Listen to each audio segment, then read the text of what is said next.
Thank you, Mr. Chairman. Mr. Secretary, the Biden administration has operated as Iran's best friend, hasn't it? No, I disagree completely, Senator.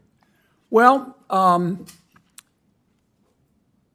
Iran sold Iraq $10 billion, not million, $10 billion worth of electricity, but Iraq couldn't pay them because of our sanctions against Iran. The Biden administration waived those sanctions, didn't it? Senator, that So waiver that started so that under the Trump Iran could get administration. $10 billion. Isn't that a fact? No, Senator, those waivers started under the Trump administration. That money is still in Iraq. That money has never been to Tehran. It will never go to Tehran.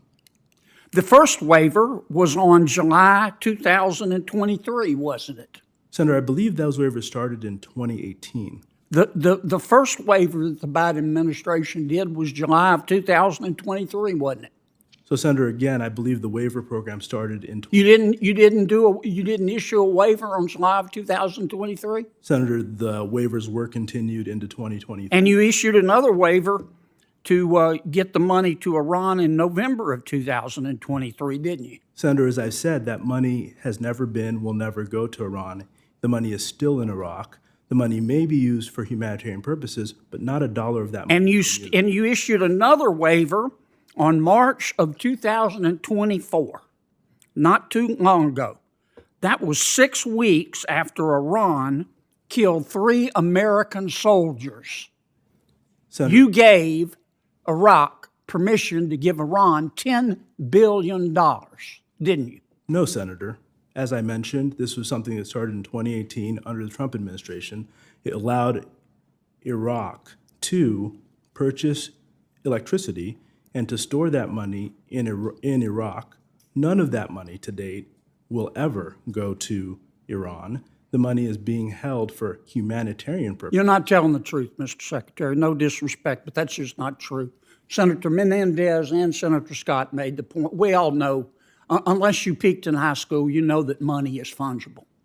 The Biden administration also paid Iran $6 billion to release 5 of our prisoners, didn't it?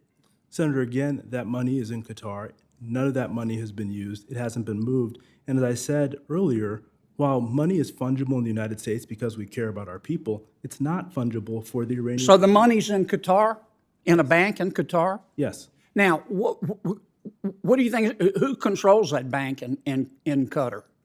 Those banks are controlled by those individuals who run that financial institution. I see. So if President Biden says Qatar Bank, don't give this money to Iran, and the Qatar government says give the money to Iran, who do you think the Qatar Bank's going to listen to, Mr. Secretary? So, Senator, those banks in Qatar value greatly their ability to have a relationship with the United States because that's how they make money. Do you believe in the tooth fairy? Ultimately, if we cut off those banks, they will no longer be able to make money. Do you believe in the Easter Bunny? So, Senator, while I understand your point, fundamentally, none of that money has gone to Iran, and that money is not going to go directly to Iran. Now, you did the same thing with Maduro, you meaning the Biden administration. You guys did the same thing with Maduro in Venezuela. You removed all the sanctions on oil and mining, including gold, with Maduro, the dictator of Venezuela, didn't you? So GL 44 and 43 were put in place in Venezuela. 43 has already. Is that a yes? GL 43 has been removed. So you said, okay, Maduro, we're going to remove Maduro, best friends with Iran and Cuba and China and Russia. The Biden administration removed the sanctions on oil and mining in Venezuela. Senator, And Maduro said, I promise you that I'll hold a free and fair election. And then he put all his opponents in jail. And the Biden administration has done nothing, hasn't it, except stand there sucking on its teeth.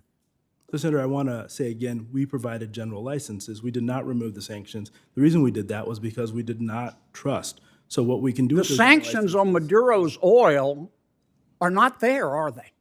general license 44, which gives permission for the sale of oil, expires on April 17th, which will then put those sanctions back in place. We did not remove the sanctions. We provided The general license. problem you folks have is that you want to quote Socrates in the middle of a bar fight. Iran is not our friend. Venezuela is not our friend. President Biden keeps giving them money to buy weapons to try to kill us. Senator, we Do you not 500 understand that? sanctions on the Iranian regime. We have not allowed a dollar from Qatar or from the Iraqi electricity fund to flow to Iran. That's just not true. Senator Menendez explained that to you. The money, How can you be that obtuse? Senator, as I've said, our goal is to make sure that we take every action to prevent Iran's destabilizing activity in the region. We're going to continue to go after Iran's sale of oil and try and limit their ability as best we can using the tools that you've given us. I'm here before the Senate asking for additional tools that will allow us to continue to do that.